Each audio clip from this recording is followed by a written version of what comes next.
How are you? Man, we couldn't be any better. How are you guys doing tonight?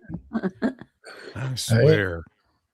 I am slow on hitting every button on this thing, and it doesn't want to do what I want it to do. So there you go. Hope everybody's doing wonderful tonight. My allergies are bothering me, so I sound a little nasally. We've got, of course, Jen, Mitch, and Blake in with us. Nate couldn't be with us tonight, but he'll be back next week with, as I understand it, at least one unboxing, maybe two, because he is always buying, which is kind of one of our topics tonight anyway, talking about what's your strategy this year, or do you have one, or are you trying to save money, or you just saying to hell with it and buying everything you see, or, you know, what are you doing? What are you doing? So I guess we should start things off with a wrist check. Why don't we go with you first, Mr. Mitch? What's on the wrist? Oh, well, tonight I have the two-door Pelagos Ultra, which is, believe it or not, smaller than the upcoming four-door Pelagos Ultra. Hey, I like that. That's a great looking watch. It's my four-door. Bad buns. Oh my God, Miss Jen, which UG do you have on this evening? I have the 1940s military outdoorman modified. Nice. Mm-hmm. I like that. Mr. Blake Ray, look at that man. What's on the wrist? Hey, the Hamilton. The nice. Yeah, it's a good one. I really like it on that bracelet too. That looks so good. The bracelet's good. And it's one of these weird ones. I mean, it doesn't have like the micro, but it's got half links. So like it's dialed in just tight enough that like it doesn't give me any comfort issues, which is nice. Well, you can adjust it at the clasp. Yeah, I have it pulled all the way out. Yeah. But again, like I don't need the micro for some reason. It fits just perfectly. Yeah. And on my wrist, we have the beautiful Longines. Look at that blue, baby. Nice. Love this watch. Love it, love it, love it. And that, of course, is thanks to members of this crew for gifting that to me. And let's see if we can get the focus back in focus. So, yeah, I love this watch. Wear it literally all the time.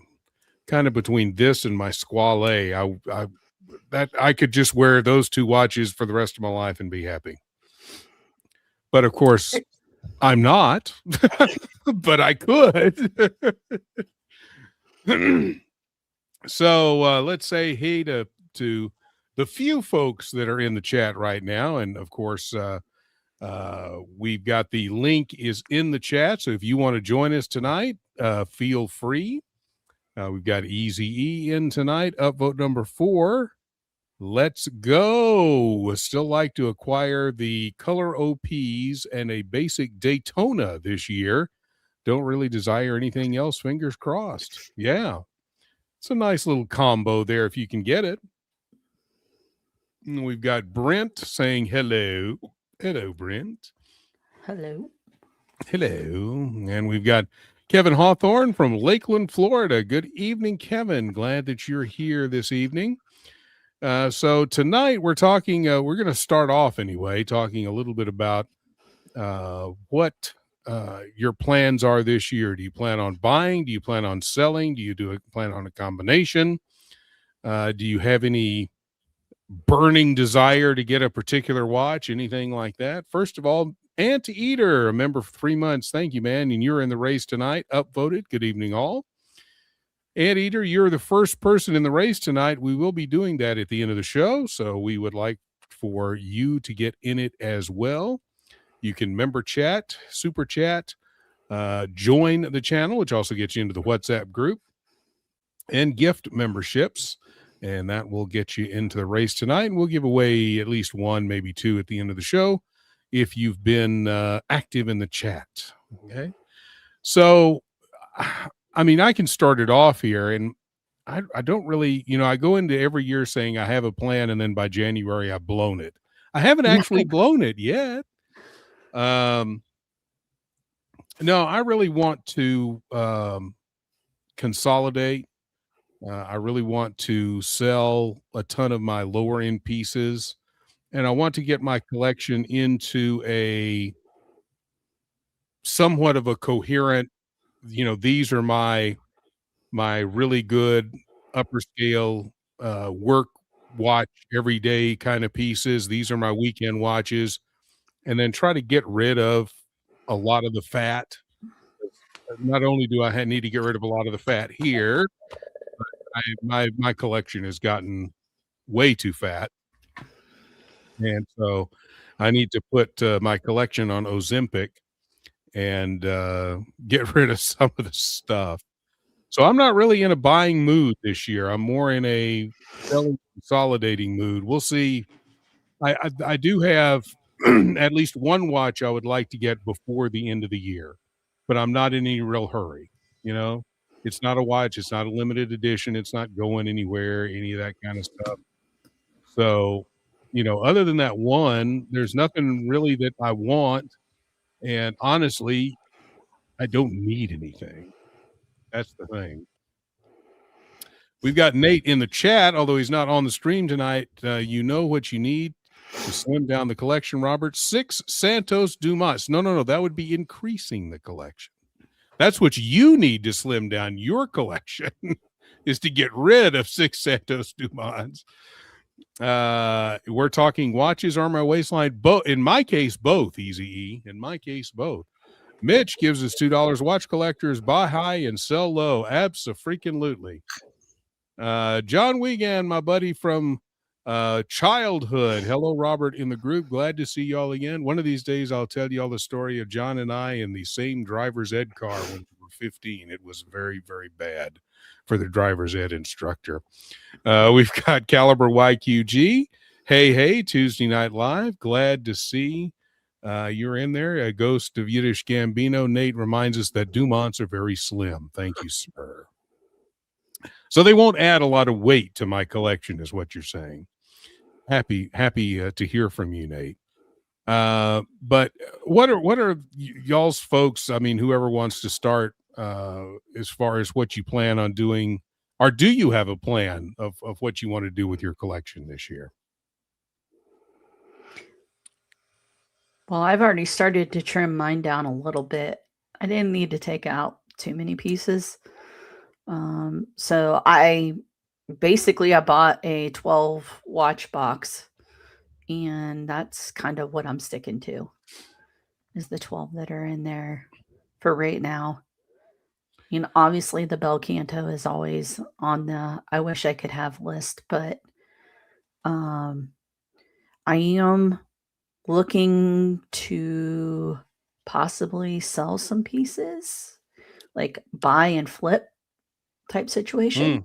Yeah. I've been looking for stuff. So keep your ears peeled for that. It's going to be kind of a specialty niche situation. So are you talking about buying, like, say, fix or repair watches and fixing and repairing them and then selling them? Yep. Interesting. Yeah, watches that need like service or something like that, Yeah, easy. Not that you have to spend a whole bunch of money on parts and then try to get that money back. Right. Yeah, that's the problem pain of my existence. Yeah, with vintage.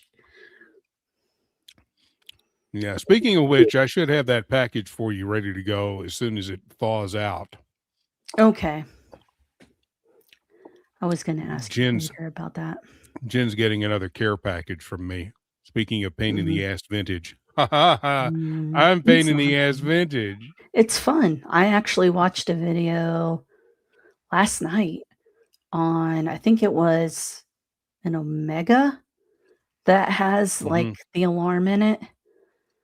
It's pretty cool. Their alarm setup is pretty cool.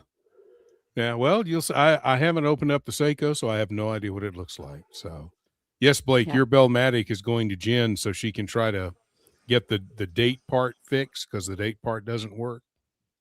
And then she's Oh, going to wow. do it a full service. So should be Nice. fun. Should be fun. Especially fun to get it back working. That'll be awesome. Yeah, that'd be nice. So what are your plans this year, Blake, or do you have one? I really don't. I definitely want to slim down my collection as well. I've been looking at a lot of the watches that I don't wear and just seeing, I'm probably going to start going through a purge here within the next couple like weeks or so, just seeing what I can sell, what I can get rid of, and then divert that money into another piece. And I've been eyeing a couple watches. I'm not going to say what, but yeah. Just I need to slim it down. Like I've got too many watches. I started to think logically that like a lot of these watches have, been purchased within like a 3 or 4 year period.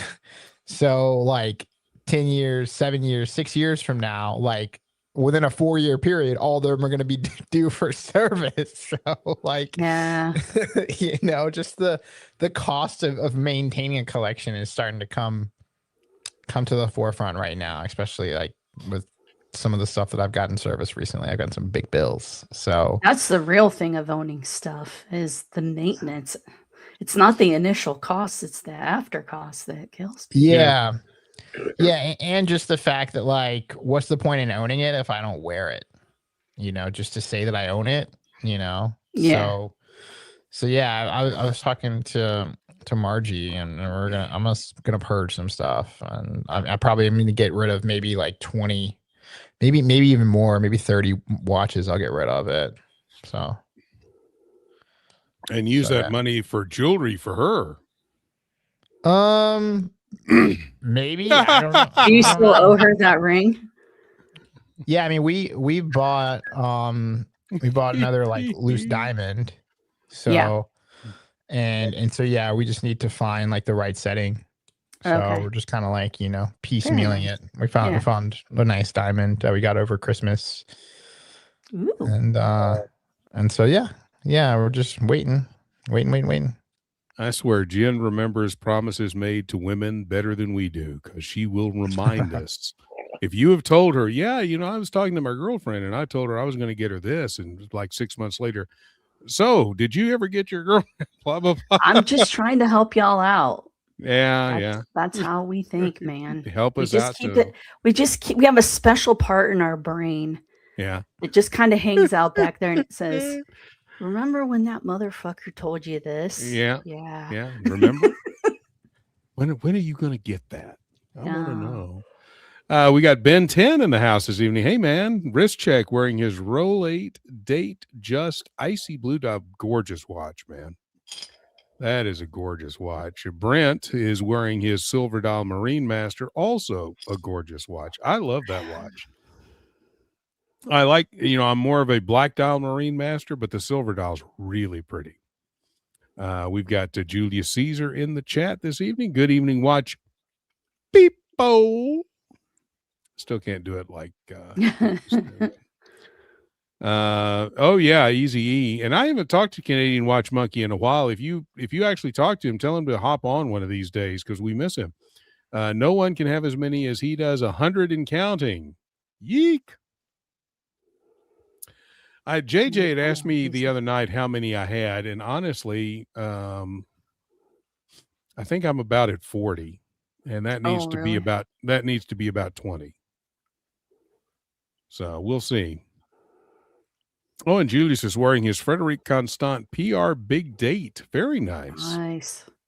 Very nice. I like what Frederic Constant is doing. I really do. Their world timer is awesome.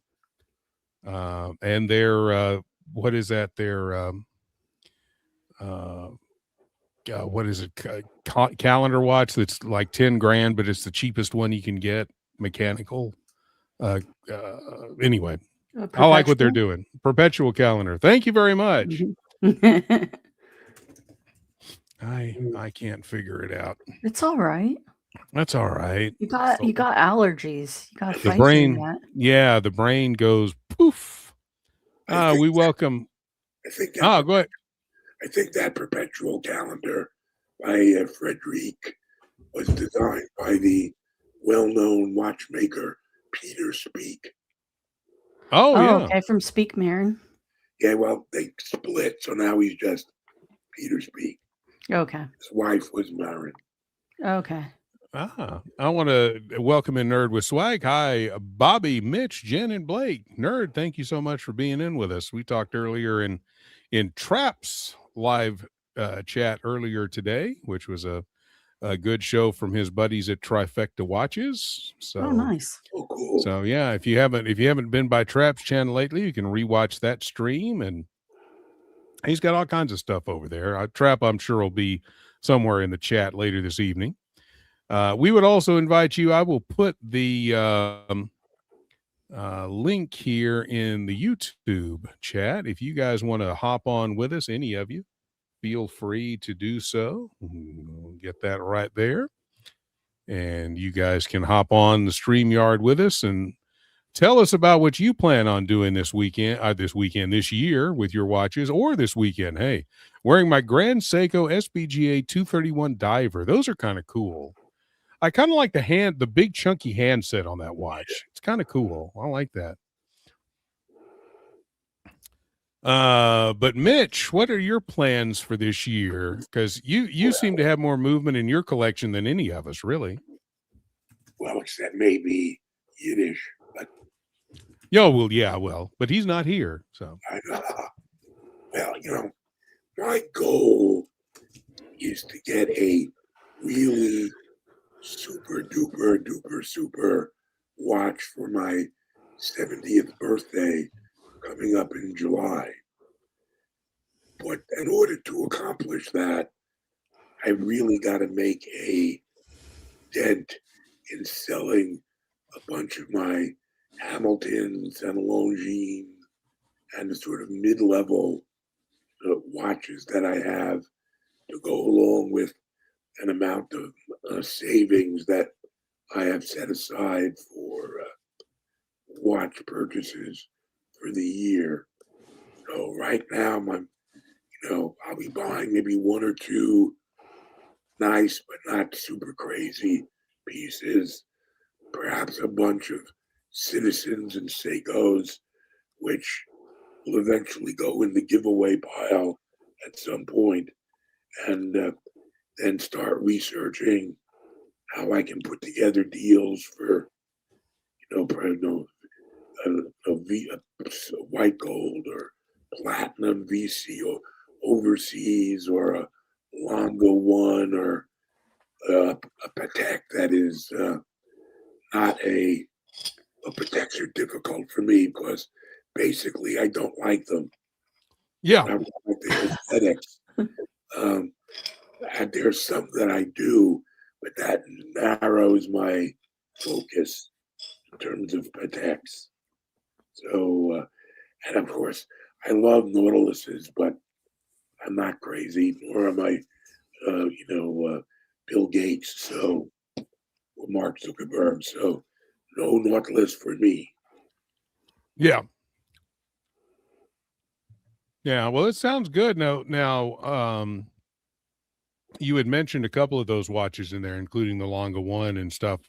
Do you have any one in particular that you would like more than the other to mark your 70th birthday? Well, I mean, right now I'm looking at things like the Grand Longo one moon phase, well, I really like the night work, but not the one with the minute repeater because, again, not building, but it would definitely be in a price class above the area in which I usually play. So we shall see. The Vacherons, there's always the blue dial overseas or the overseas blue dial chrono. Yeah. Pieces of that ilk. But I want to the issue that I have with a lot of these more expensive watches that I like is that, am I really going to wear a dressy Longo one? Yeah. Because I wind up basically punting those from the collection after a few months when I realized that I've never worn them. So yeah, it seems to me you'd have a better chance of wearing like a VC overseas. Yeah. Because that's kind of a sportier watch. Have you thought about maybe, is a 222 too small for your wrist? I just don't really like them. You know? It looks a little cheap to me. I mean, not that it actually is. I've never actually seen or tried one in the metal, but the pictures I've seen just don't appeal to me. Yeah, I really do like them, but I can see where, some folks might say that might be too small for your wrist. I've never tried one on, but I think they're, 37? That's small for me. Yeah, but they are integrated, so they wear a little bit bigger than that 37, but still, but I think they're sexy as hell. I love them. But I've never tried one on, so I don't know because we have the same size wrist, Mitch, and I can tell you, but I haven't ever tried one on. Code 1159 Chrono might be nice, but you're up against a dressy versus casual thing again with that. So.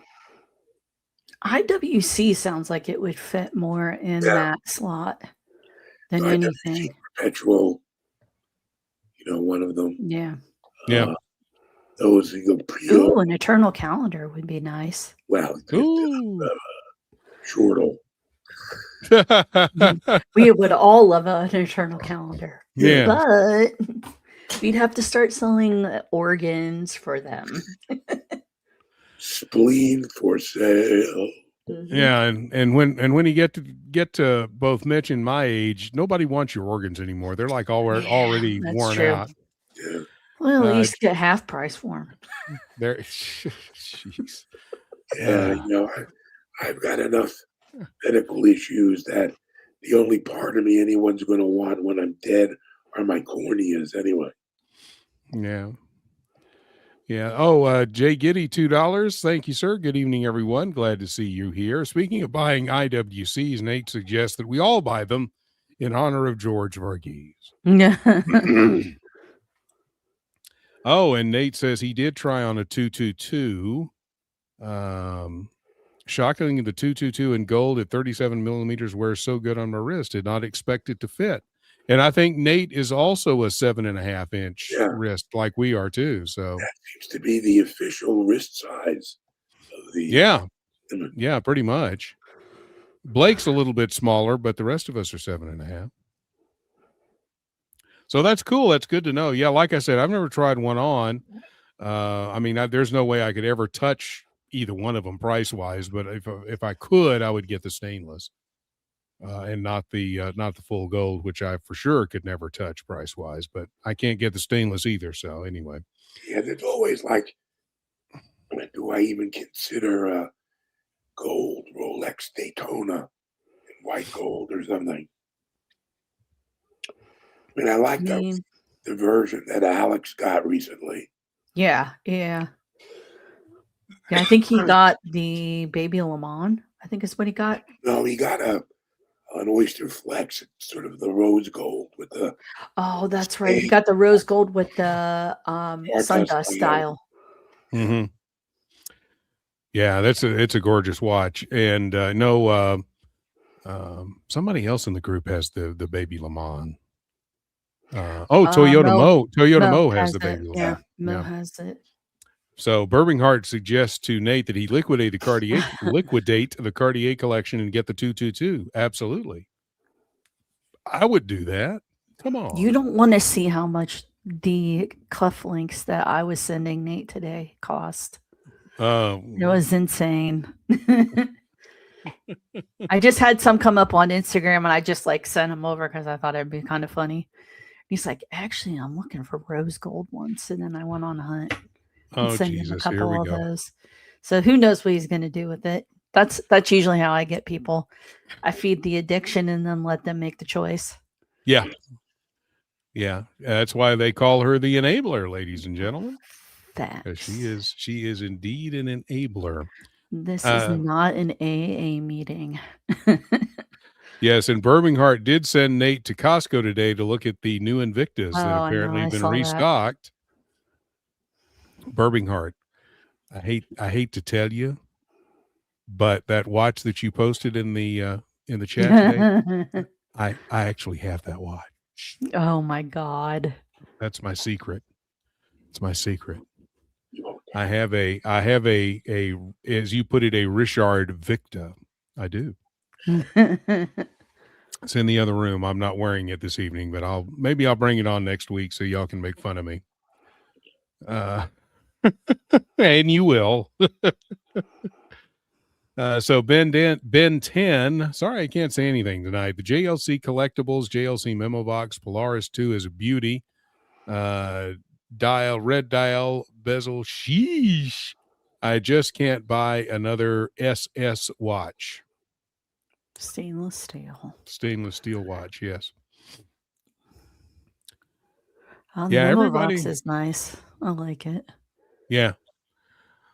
Well, there's a lot of Polarises that I like too, but again, that's kind of out of my league. But you've got. Do you still have one? You used to have one, Mitch, didn't you? Yeah, the green dial ones. Still got it.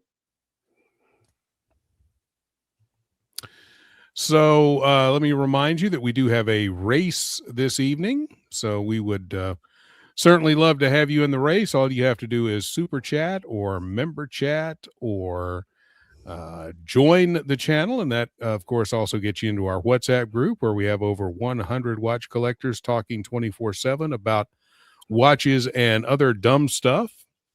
Not that watches are dumb stuff, but most of the other stuff talked about in there is.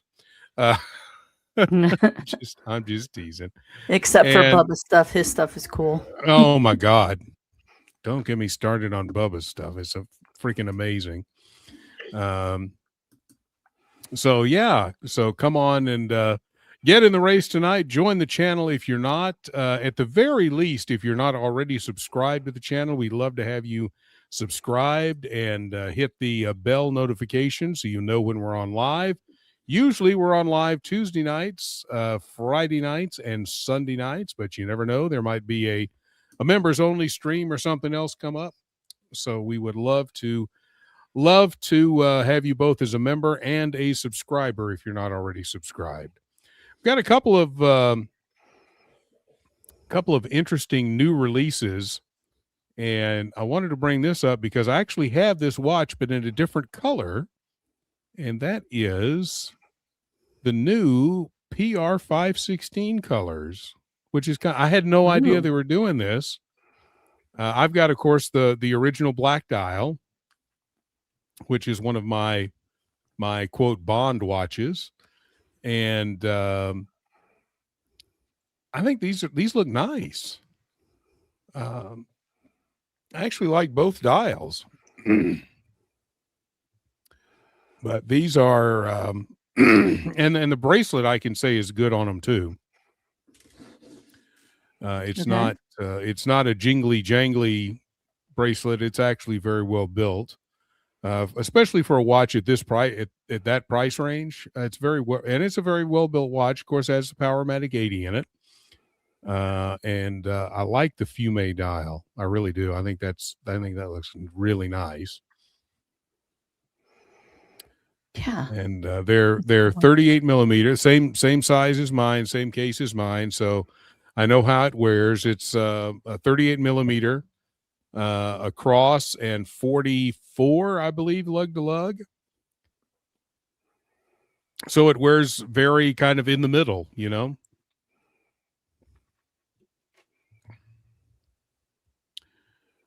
And so these are MSRP is $825 US. Wait about 6 months, you can get that for about $200 off. Yeah. Which is what I paid for mine.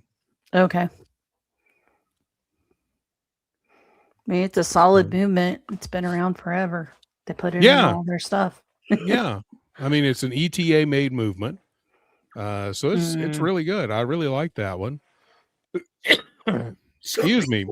Some people get bent all out of shape about the movement, but I hate ETAs. Working on them, I fucking hate them. I'm just going to say that. They just have a really bad design flaw because they're trying to show off the movement, and I get that. But in doing that, they've created a weak spot in a critical area, which is the center wheel, which is what your hands go on to. And what happens is that plate that the center wheel goes into, it gets bent, and then it pinches that center wheel, and then everything stops.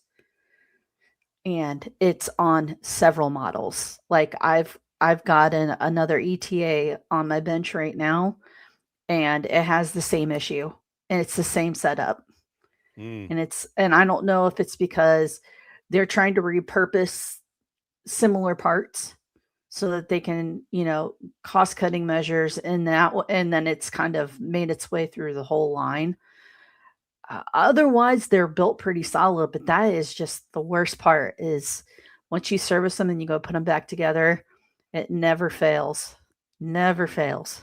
Yeah. So Ben 10 is not a Tissot fan. I guess Ben 10 Tissot is to you what IWC is to George, something like that. And he says Tissot's only winning with the PRX. Probably. I would assume PRX is still their best-selling watch. But I think they've got others that are worth looking at, including this one, including the gentleman. Sea Star's not a bad diver. It's not my favorite, but it's not a bad diver. So I think they've got stuff that's worth looking at anyway. And then, I can't remember if this was talked about on Sunday. I don't think it was, at least not too much.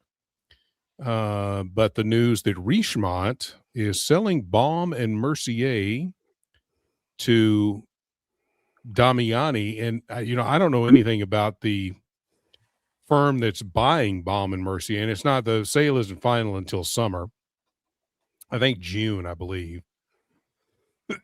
But what do we think about that? I'm sorry about the coughing, folks. It's just driving me crazy. But what do we think about this news that Richemont is dropping one of their brands? And, what do we think of that?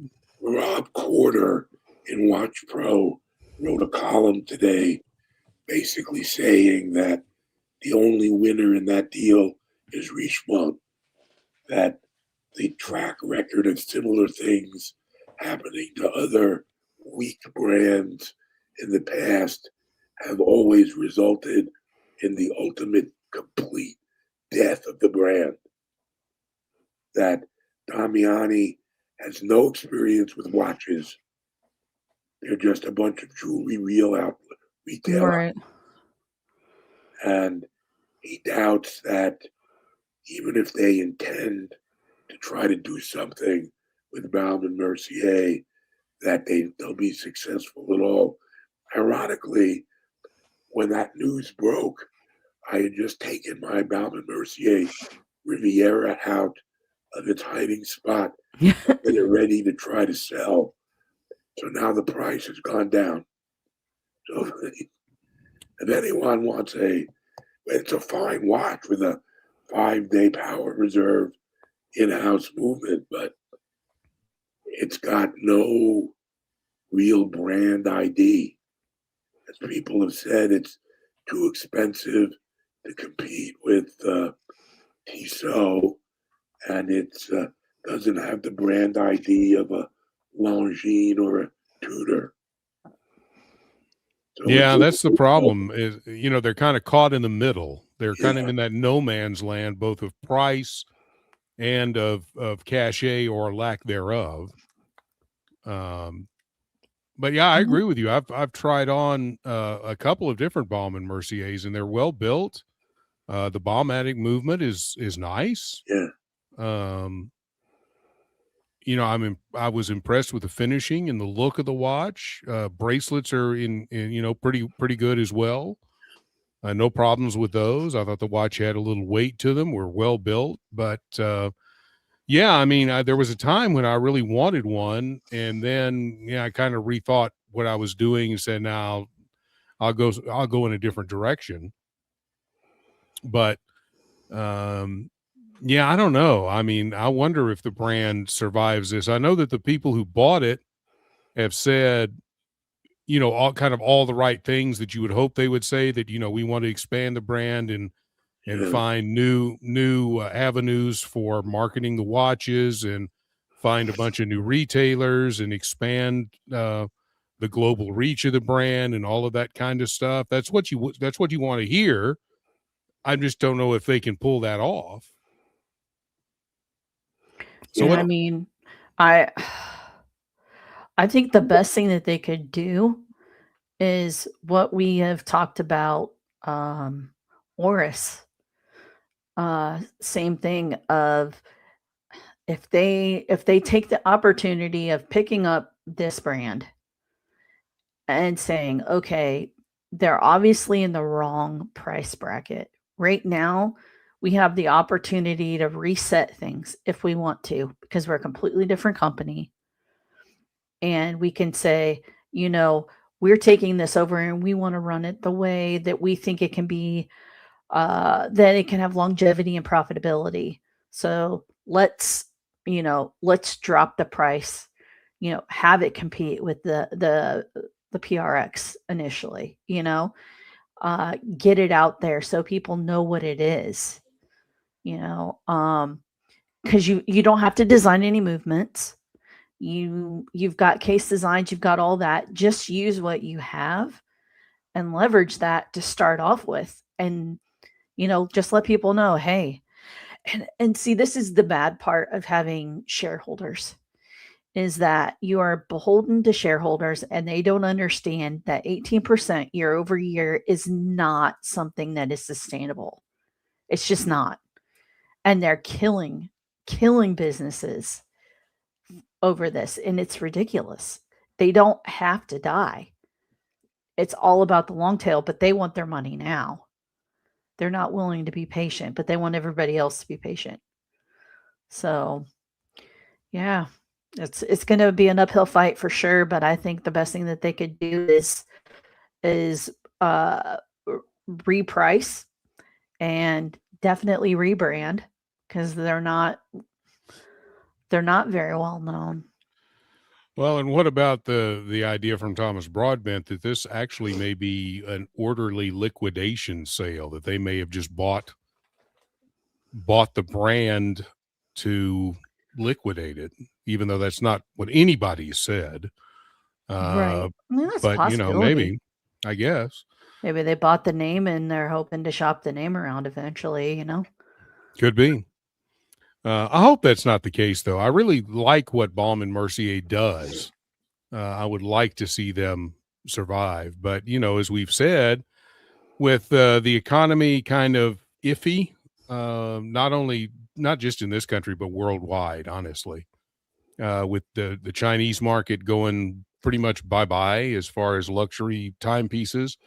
We're looking at a lot of issues for the watch market right now. And I thought this was kind of interesting. Which one of you is going to save Zenith? That, my friends, would be Blake Ray. Looking for an $800 million loan so I can. If anybody wants to I'm respectable. I don't even know. I'm good for it. Yeah, I don't even know how much they would sell it for. I'm sure they wouldn't. So that's the thing about Richemont. Richemont has all these brands and they're so scattered, right? And like Baume is like, I've always thought of like Baume as like the entry level into Richemont, because they don't really have any other entry level brands like Swatch Group. You can clearly climb through their portfolio. Cartier is not an entry level brand. I would consider it entry level for luxury. The price tag. You can get a Panther for $5,000. Yeah, but you can get a Baume & Mercier for like $2,000 or $3,000. Okay. Entry level price tag, right? Right. Entry level price tag. But like, you know, if you look at Swatch Group, like you've got Rado, you've got Longines, you've got Swatch, you've got Hamilton, you've got, I mean, you can clearly like climb the Swatch Group ladder. What's up? Mito and Certina. Yeah, there you go. Yeah. Like you can clearly climb the ladder. And like for Richemont, they want to do the opposite. And I've always thought that they had too many brands, you know? Yeah. And especially the way, like something that I've noticed when I'm working with these brands, like LVMH, for example, like they have like 5 or 6 brands, right? They give the brand the total autonomy to do whatever they want for the most part. They all operate differently, you know? Swatch Group is kind of like a puppet master. And then the same thing for Richemont. Like everything has to go through corporate Richemont. Like brands can't make decisions at a brand level, which is very weird, you know? So I've always thought that that's been kind of pushing probably against Baume & Mercier because they are a great brand. They have great heritage, but yeah, you know, they definitely need, I feel like they're going to, hopefully they'll get the love that they deserve, you know, by breaking apart. One question that needs to be answered is, does the Baumatic movement come along as part of the deal? Because the Baumatic that's Val Fleurier. So yeah, it's a Richemont. Yeah, thing. Yeah, that's. I was actually thinking about that too. Like I have no idea, but I would imagine, right? Or they could just start using Solito. And if they use Solito, they could just hopefully bring their costs down. Most errors use Solito movements.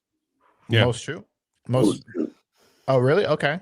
Well, the question is, in order to squeeze more profit, will Damiani have to start putting Seiko NH35s in the Riviera?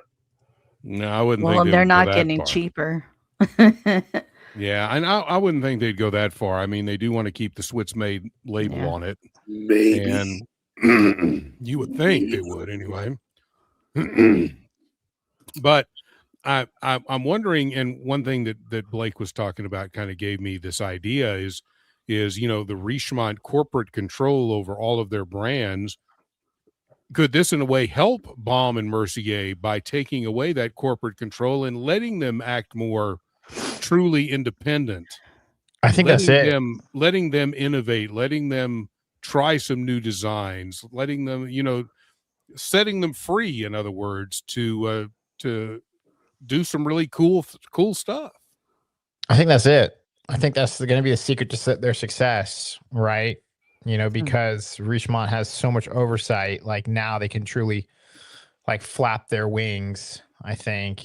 I'd like to, I can't wait to see. I really can't wait to see. I hope the best for Baume & Mercier because they're a great brand. They just get no love. Yeah. Yeah, I think. Well, and they get lost in that portfolio. I mean, I think it's, you know, looking through, like you said, there really isn't an entry point. I mean, you've got Van Cleef, you've got Cartier, you've got Piaget, you've got Longa. All of those. The cheapest brand that they have right now is Panerai. Yeah. Or, I mean, you could say like you can get some IWCs that are under $5,000. You know, right? I mean, Cartier, IWC, they kind of swim it. Well, I wouldn't say they swim in similar ponds, but part of the Cartier collection swims in a similar pond as that price-wise. But, I mean, Cartier is a monster. I mean, the breadth of their collection, price-wise, is just insane. Like, there's not much you can't find at every price point. Yeah, I mean, I agree, right? But, like, a lot of people who get into watch collecting... Yeah. There's not their first watch is not a Cartier. Well, you could get a tank used for $2,000. I mean, not straight from the AD. Yeah, you can. But like we're talking about, like people dabble in more economical brands first, right? They get a Citizen, they get a Seiko, and they go up to like a Boulevard or maybe a Hamilton, and then eventually they get their way to Cartier or JLC or IWC or whatever it is, right? You know, they're not like, I'm just going to get a Cartier one and done. People just don't do that. They really don't, you know? At least from what I've seen. I could be wrong, but I just, it seems weird that they don't have a brand that people can climb from, Yeah. Yeah. Interesting from Caliber YQG. I used to like Baume and Mercier back in the late 90s when I liked watches, but didn't know a lot about the brands at the time. And B&M was a sponsor of Jacques Villeneuve, the race car driver. Yes. And that brings up something else is a lot of us have kind of figured out brands from who they sponsor. And Baume and Mercier really hasn't done a lot of that. I think this is kind of an interesting point. Now, before we get into this, LVMH put out a statement, I want to say today, either today or yesterday, saying that none of their brands are for sale. Oh, that's right. Yeah, I did see that. And that, here's what each brand is going to focus on over the coming years. Tag Heuer is going to focus on chronographs and have some kind of new innovative chronograph movement coming out this year in both the Monaco and the Carrera. Zenith is going to focus on El Primeros. Hublot is going to focus on its UEFA sponsorship and the whole football tie-ins. And, so none of their brands are for sale because there had been a big rumor going around that they were going to try to spin off both Zenith and maybe Hublot because neither one of them is doing great financially these days. But LVMH said they're absolutely not doing that. Were they to spin off Zenith, who would take them? I don't know if Swatch Group would take them. I don't think they would. How do you get this information that Hublot? I've always understood that Hublot's doing really good. There was just rumors roaming around that both Zenith and Hublot might end up getting spun off, and LVMH said, no, we're not spinning off anything. Oh, okay. Got you. Sorry, I misunderstood there. Well, because I think some of that comes from the rumor that LVMH might be jockeying to pick up Patek Philippe. So they would have to spin stuff off in order to have the funding to be able to pick up Patek Philippe. So that's kind of where that's coming. So yeah, it will be interesting. I wonder if Rolex would absorb Zenith since they've done business with them in the past. I doubt it. I don't know. I mean, I don't see why they would need it. Maybe machinery and that kind of thing, not necessarily for designs, but for manpower, possibly. And it has been said that is it possible that Zenith could just become a movement maker and no longer make watches?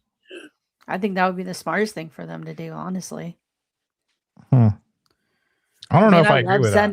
I love Zenith, but as far as financial viability right now, the money is in the El Primero movement. So how do you keep the business viable till you can pivot to something, Well, nobody else is using the El Primero movement. And now brands are pushing to make their own movements, that doesn't leave much marketability for people to buy and everybody wants in-house. Yeah. Nobody would buy just a third-party chronograph unless it's like a Valjoux or, something like that, something off the shelf. Right. Yeah. So the viability is actually not there. Right. And and Zenith has more watchmaking knowledge than, arguably, in my opinion, Rolex. Rolex is I would tend to agree. 1926, something like that for Rolex. Zenith 1865 or something. I mean, they've been around a long time, and so I don't know.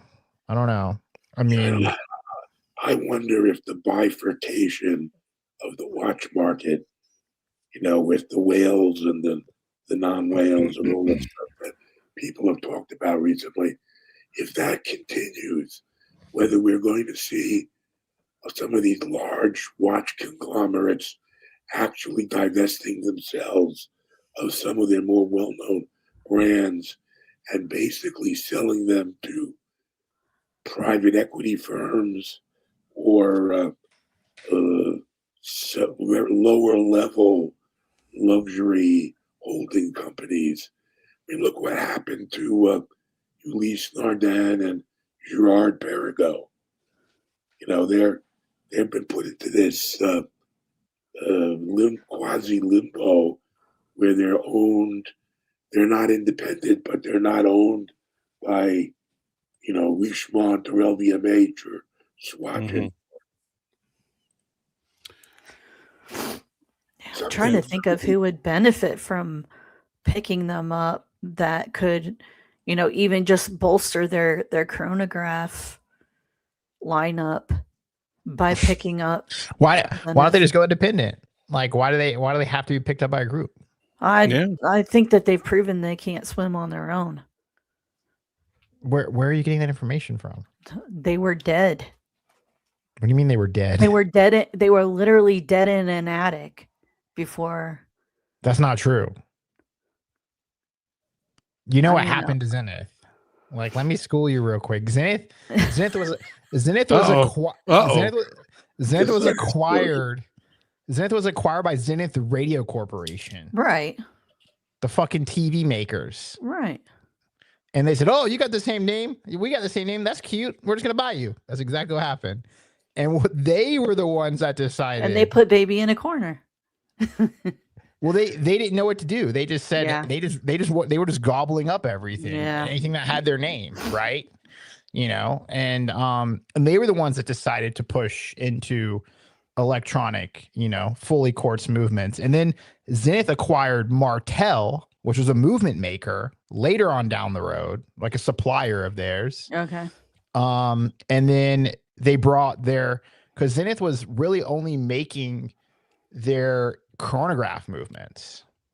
Like they were essentially like brandishing like third-party supplier movements for a while. Then they created the El Primero, which was their first fully integrated chronograph, which was an in-house caliber, but they didn't have any three-handed calibers, which is what they were using Martel for. Okay. Like, you know, like their pilots, whatever. Right. Then they purchased Martel, and then, you know, they brought that movement technology into Zenith. And then, so yeah, I mean, they weren't dead in a corner, like he said. They were almost dead in a corner, but no, just the fact that yeah, you know, from now to then, I mean, they've made a lot of progress, I think, you know, like they have a huge technical capability. Like, yeah. Like look at like the 0G technology that they've done, like their zero gravity tourbillons, right? Like who the fuck else can do that? You know, show me, you know, but who can afford them? I'm not saying that you can or can't afford them, but you know, I think that they've proven themselves as a technical watchmaker, you know, so yeah, viability. I don't think anybody questions the El Primero. I mean, everybody would say that it's definitely got longevity. It's been around for that's not decades, their most amazing accomplishment, you know, like just look up their 0G tourbillons, like they're freaking crazy. But yeah, you're right. So I mean, but viability, right, is what we're talking about. Like, why do they have to be acquired by somebody? And if you look at what happened, you brought it up, like UN and GP, you know, Mitch did, like what they did was they like literally like broke out of whatever that group was. I can't think of the name of the group, but it's the same group that owns, like, I think they own like Gucci or something. Okay. Yeah. What's that? Yeah, it was a group whose name I've forgotten years ago, but they did at least at one time own Gucci. Oh, it was Kering Group.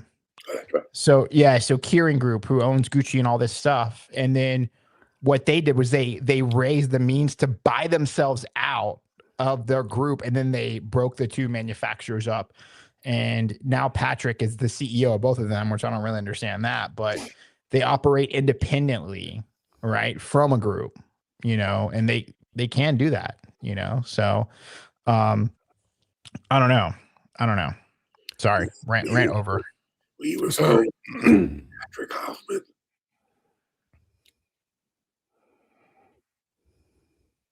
Oh, I'm sorry. What were you saying? What'd you say, Mitch? To Patrick Hoffman. No, it's Patrick Pradnar. Okay, because Patrick Hoffman at one time was the CEO of Ulysse Nardin. No, I think his name's Patrick Pradnar or something. Patrick Hoffman is the CEO of the Favre Luba, the reborn. Oh, yeah, okay. I'm not sure who that is. Yeah. So, Vimal, welcome, Vimal. Glad to have you in this evening. Howdy, folks. We talked about Bell and Ross breaking the glass to summon Mr. Wonderful to bail them out. What do y'all think about that? I was laughing at that. Yeah, first of all, the watch. So I look.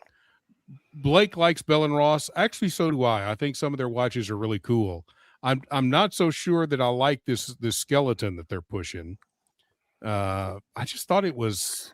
Pull it up, Robert. Pull it up. I don't have it pulled up. I saw that and I was laughing because like the owner was like, "Oh, this is like 100,000 or something," and then Kevin O'Leary's like, "Oh, that's a tremendous value." And I was like, "Oh God!" I was like, I wonder what the shill money would be for that. Quite a bit. Let me see if I can find it real quick. Y'all talk amongst yourselves. Oh, do you already? Okay. Okay. Hang on. Let me get back to StreamYard and we'll bring it up here. We'll take down the. I think this is the one that you were talking about. Movado making a run at Zenith. That would fuck them up. Is that it? No, that's not it. It's like it's literally like a 0392, and it's just like a all sapphire. Yeah, it's a sapphire case. And it's like, it's like a 03 something, I think. But it's probably in there. Would it be under novelties? Yeah. There it is. Oh, there it is, right there. Yep, that's it. This fancy. Oh, Jesus. For 100K? It's a value. It's a tremendous value. 25 pieces. Kevin O'Leary has to ask if it comes on a red strap, then they'll buy it. Oh, well, they'll get him one on a red. Yes, Kevin, it comes on a red strap because you just have your strap maker make one for you. he did say that if you can get me one of these by June, I'll put it on TV. And why doesn't Kevin O'Leary just buy all these watch brands? Yeah, really. Fuck them all up. Who's saying he isn't jockeying to pick one up? Yeah, I don't know. So we should pool our resources and buy Bell and Ross, says Ducky. Yeah, why not? No. Nerd Nate is ordering one right now. Yes. No, there's not a diamond in it. We need some diamonds in there. Then it'd be Jim said. Then Nate would diamond to the stage, everybody. Diamond. Yeah, this would be bad. Micro rotor with a turb. Tiny dial. I mean, I'm kind of torn about skeletonized watches right now. I used to love them, and now there are just so many of them. I've almost gotten burnout of seeing them. I would rather see a really cool dial than, to see a skeletonized movement 9 times out of 10. But I like the concept, but 99% of them are too difficult to read. Yeah. Yeah. And I mean, what I would say about this watch is it's for what it is, it's really well done. Okay. Yeah. I mean, this isn't the kind of watch that I would ever want to buy, whether it's 100,000 or 1,000. I don't care. But for what it is, it's really well done. But yeah, this just isn't my thing. Yeah. I mean, there's some serious anglage going on there too.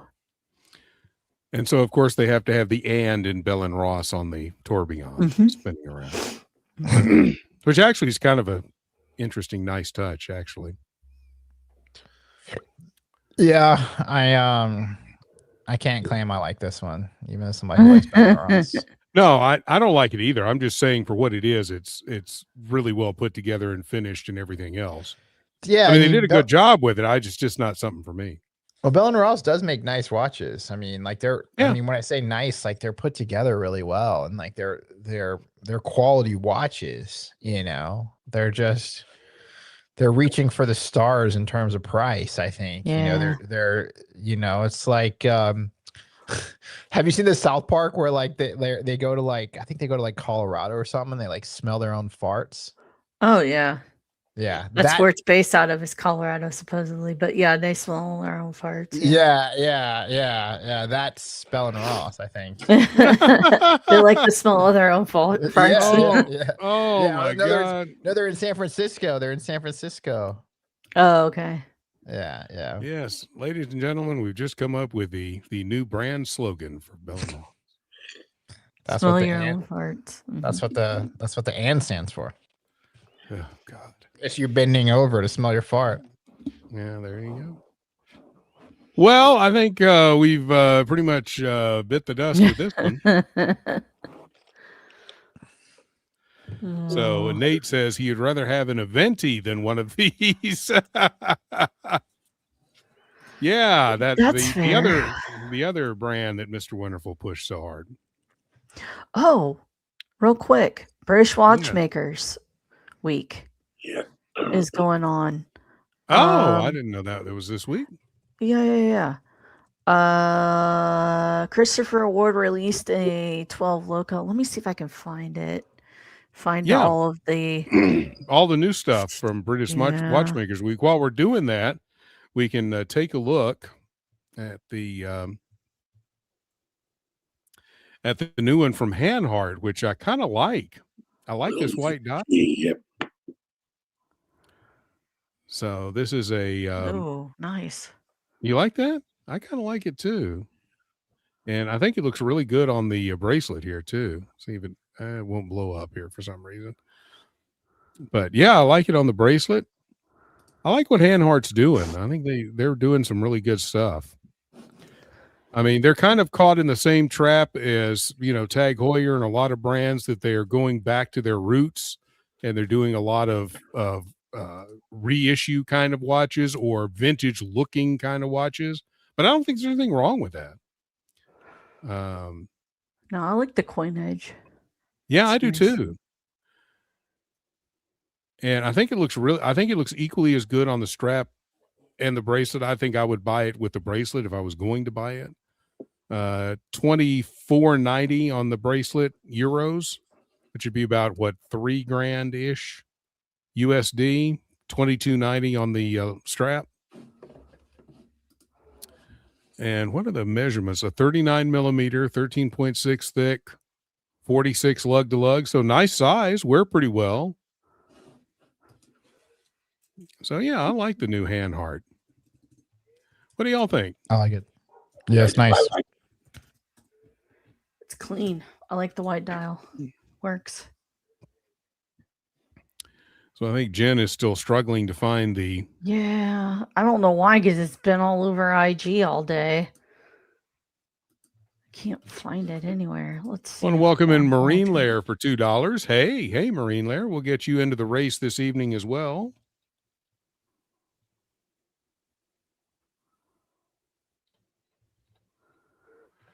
So we've got you into the race. We've only got 4 entries into the race so far, folks. Anteater, Mitch, Jay Giddy, and Marine Lair. So if you want to get in the race, your chances are pretty good right now.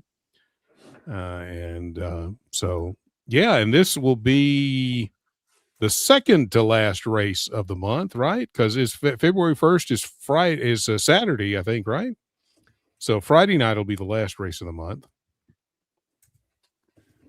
And since we're all caught up on races, we should stay caught up now.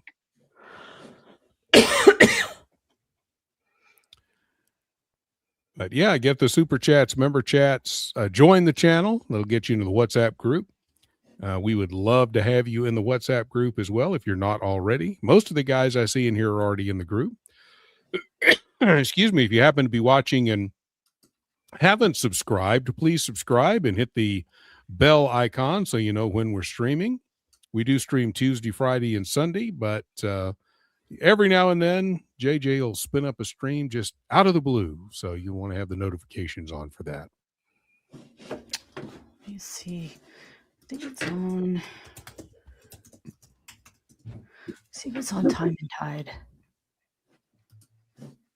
Because I think that's where I initially saw some of the. It's not till March 7th. Oh, there were okay. a bunch of companies that announced, like Fears. Excuse me. Yeah, Fears. Christopher Ward. A bunch of other companies release some of their models that they're going to have that are, a lot of them are limited to 10, limited to 5. Like the Christopher Ward Loco, it's limited to 10, and it's a white dial with navy blue. Like basically a lot of them have gone with the white dial and the navy blue with the red accent for their designs. So let me see if, God, I can't believe that. Yeah, I've got it right here. Let me. Okay. See if we can pull some of them up. I've been seeing them all day. Yeah, there we go. So Watch Pro has a story on all of the exclusive watches for that day. So let's see what we've got. Let's see. So there's I don't know this brand, APR. Yeah, I've not heard of them either, but I think it's cool. Yeah. It looks like cloisonné. See, now I like this Bowcroft, the Rebel Red, 50 pieces. That's I love the dial. That dial color is awesome. They do good work. They helped me design the one custom watch that I have. Oh, okay. Yeah, and that little baby blue hand kind of pops on that red. That's cool. I like that. And this is the Brooklyn's, another brand I've never heard of. 444 Redline chronograph, 10 pieces. It's not bad. Here's your C1 Loco, 10 pieces from Christopher Ward. And with I think the British flag motif. I think people are gonna want more of this for the Loco. The colors are great. Yeah. But the dress concept of this fits more in line with the Bel Canto, I think.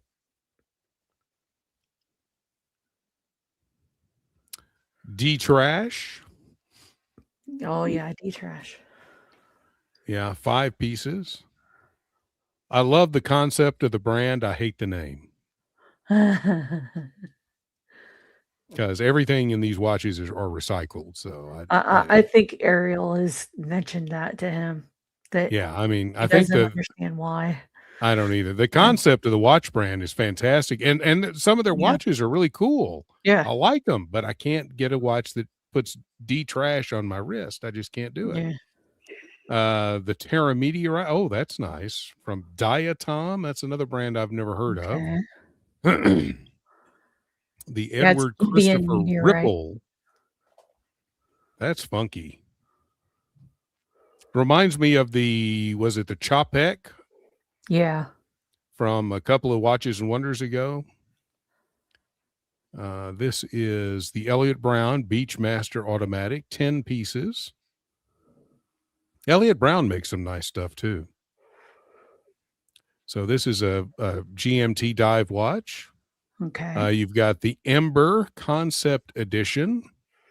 Very 45 pieces. Yeah, I like that. It's not bad.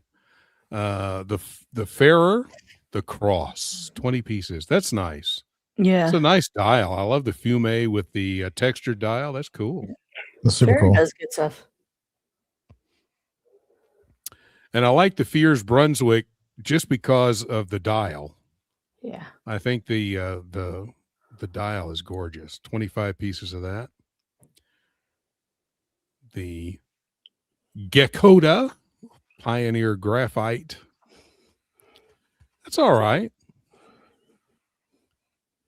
Golby Aqua Reef. Not bad. I mean, that's the dial doesn't do much for me. I don't know. What do y'all think of this dial? I'm not a fan. Yeah. It doesn't do the design justice. It's too much.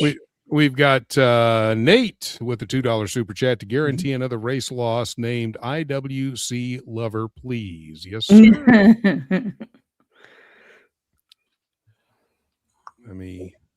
I thought you would make it George loves IWCs.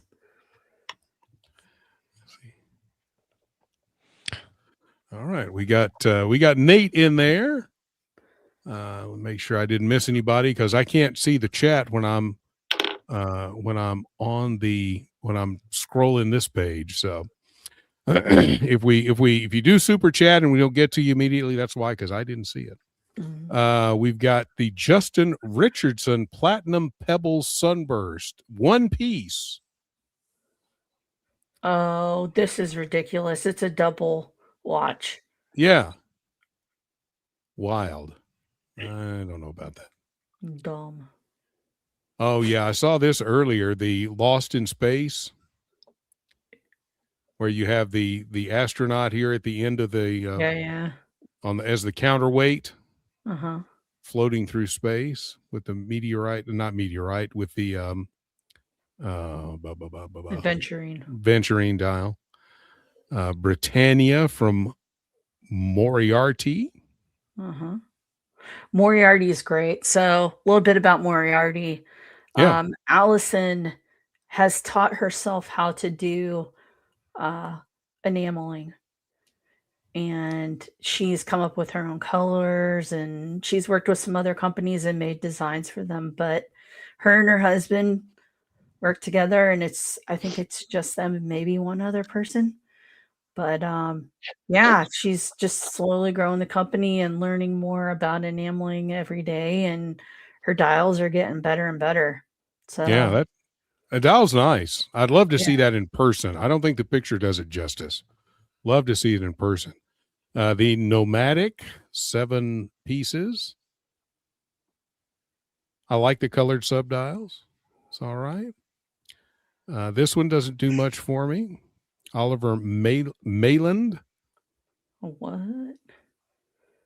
They'll do 40 quartz and 10 mechanical pieces of this. It looks like a radar screen or something. Yeah, it does. I mean, I might totally change my opinion in person, but I don't like the picture. Yeah. The Pollen Dazzle Clock. Nice. 50 pieces. Yeah. Lucy, if you're watching, we want you to come on and talk about pollen. The Pinion Pure Chance, 50 pieces. That's not bad. I like the dial. Palm Peak, the Mallory Tux edition. Oh, that's nice. Okay. I'm not sure what I think about the bow tie is the small seconds hand though. I'm not sure about that spinning bow tie on your wrist, but I like the concept. I like the dial so far. The Schofield. Schofield. This is fun. Citrus, yeah. The blue anodized. Yeah. Very cool. It's nice. I wonder what that would look like with a lighter, like with a matching blue leather strap instead of the black. Or like a pattern. Yeah. I don't know if you've seen suit straps where they do like the houndstooth with 2 different colors. Oh yeah. Colors like with a white and maybe a little bit of dark blue and a little bit of light blue. That'd be kind of cool. Yeah. We've got the Timor. We've got the William Wood. No relation. Which all of their watches are based on firefighting themes. Oh, This is right. They had the red the London Great Fire watch. Zero West. Okay. And that's it. So looks like an interesting year. Yeah. Let's see what we've missed in the chat here real quick. Are these English name designers sourcing in China? Don't know, Thomas. I don't know.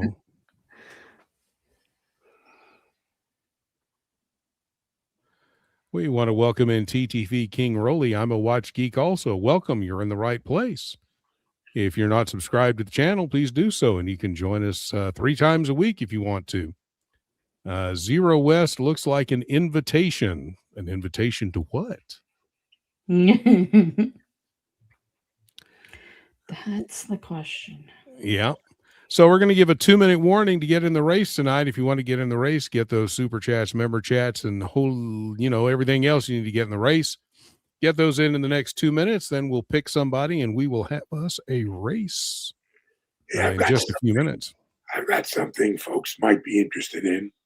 Yeah. Tell us. Well, here is a Seiko Kinetic. Oh, okay. Yeah. That a technology that never really took off.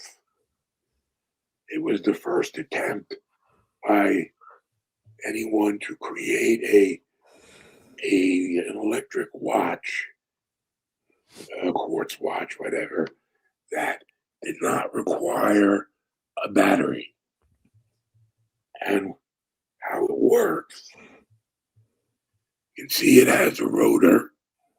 Mm-hmm. And the rotor spins, and it spins a magnet. Okay. And if I can turn this in the right direction, you will see one of 2 micro induction coils. Mm-hmm. And if we remember our high school physics, a big magnetic field will induce a current in a coil. And so you induce a current in the coil and it charges a capacitor.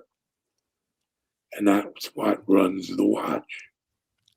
But the problem was that the components were not off the shelf and they weren't very reliable.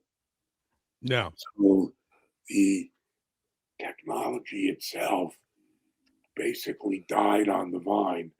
Joma's shop was selling these for like $100. Well, that tech is kind of evolved into what the spring drive is now. Very similar concept. The spring drive runs by using the rotor to wind a mainspring, right? Okay. And also to charge the electromechanical regulator, which is not a balance wheel, it's just a wheel. Yeah. That spins like crazy. Yeah. And it uses an electromechanical brake to keep the watch running on time. So it's not quite the same. But what basically finally did this kinetic in was solar. Yeah. So the solar systems are now much more efficient and use components that are much easier to replace and are much more rugged. So this is basically a little piece of horological history. Very cool. I remember seeing those. Yeah, and so for $100-something, I don't care if it breaks in another 6 months. Yeah. Hopefully it won't. They do pretty well until there was it the resistors in there that go out, or the something goes out, and the capacitors. That's right. Yeah. And the induction coils give out. Yeah. Yeah. Usually you get a break in the coils is what happens, and then you don't have anybody that can fix it. So yeah. So we are let me get the race pulled up here. Are we racing This is ponies? who we have so far. We were racing ponies tonight because I am too lazy to find something else. So, guys, who would you like to add this evening? Thomas Broadbent. All right. All right. We are ready to rock and roll. It's going to be you got excellent chance of winning tonight. Don't worry, I will. Hey, there's only 6 people running. There's a good chance somebody's going to win. And away we go. Everybody's even so far, but as we know, somebody's going to pull ahead, and then they'll drop back, and then there'll be a slingshot, and somebody will win completely out of left field. But we got Nate, the IWC lover, and Mitch tied for first. Yeah, whatever. Yeah. Anteater, Marine Lairs dropping back, Thomas Broadbent's dropping back, Jay Giddy, Anteater, IWC lover, Mitch, everybody's dropping back. But here comes Marine Lair. See if he can hang on, or if somebody, and here we go. Looks like Thomas Broadbent. Look at that. Thomas Broadbent. Look at that. Congratulations, Thomas. You are our winner this evening. And your friend Mikey. I tell you what, Mikey will get you in the race on Friday. I'm so sorry. I just saw that. So we will get you in the race on Friday. I'll let JJ know to add you twice on Friday. All right. But we thank you for the $2 super chat. Your friend Mikey. I just got here. So no problem, Mikey. Me too. Yeah. We'll get you in. We'll get you in Friday. No problem at all. So Thomas Broadbent, you are our winner this evening. We want to thank everybody for being with us tonight and sharing your stories and kind of your collection plans. We want to thank Mitch and Blake and Jen, and we will be back next week with who knows what. I did have, I'm hoping to get on, but it won't be next week. But the next time they're in the United States, we've got a very cool person that we're trying to get on, but we'll let you know about that some other time. Nice. But he's a high up with UN, so you can wear your UN hat. Yeah. So talk to Matthew Havila this week with Ulysse Nardan. And next time he is in the U.S., we will have him on the show. He's in New York this past weekend. I said, hey, man, while you're in New York, how long are you going to be there? Well, he wasn't there long enough, but the next time he's in on a Tuesday night, Matthew will be joining us. So anyway, thank you guys very much. We want to thank you for joining us. We will be back again next Tuesday. The Watch Hangout will be back again on Friday night. And, of course, Sunday for Sunday Fun Day. We will see